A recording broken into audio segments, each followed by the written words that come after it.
reaching new developments tonight in the fiery religious dispute that's brought national attention to the normally quiet Hasidic community of New Square.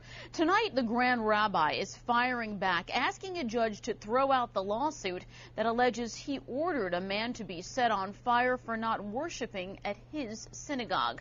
News 12's Lydia Weekeye joins us with more. Lydia.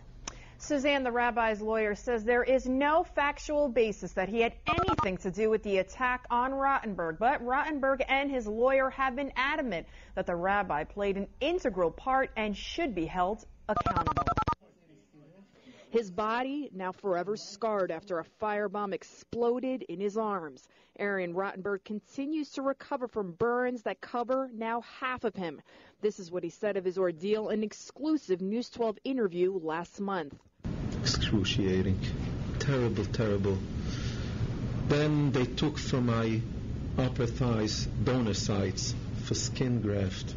It was also so painful. Also painful is the reason for the senseless attack. Rottenberg believes Shaul Spitzer set him on fire all because Rottenberg didn't worship at New Square's main synagogue, infuriating Grand Rabbi David Twersky. It's why the Rottenbergs are suing Spitzer and Twersky for $18 million. A civil lawsuit Twersky has now asked a state judge to throw out.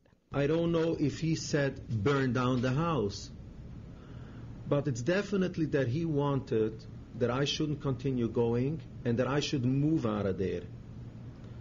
And they did whatever they felt like doing in order to enforce what he wants them to enforce. Twersky's attorney argues that Rottenberg has, quote, no factual basis that he was ever involved in the attack.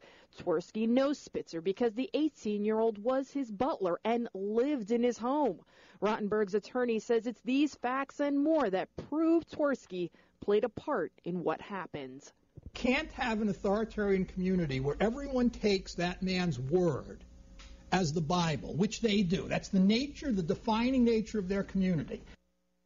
Sussman has also filed a similar separate lawsuit against Kiryas Joel, claiming religious discrimination there as well. Meanwhile, Spitzer has been charged with arson and attempted murder and remains free on bail.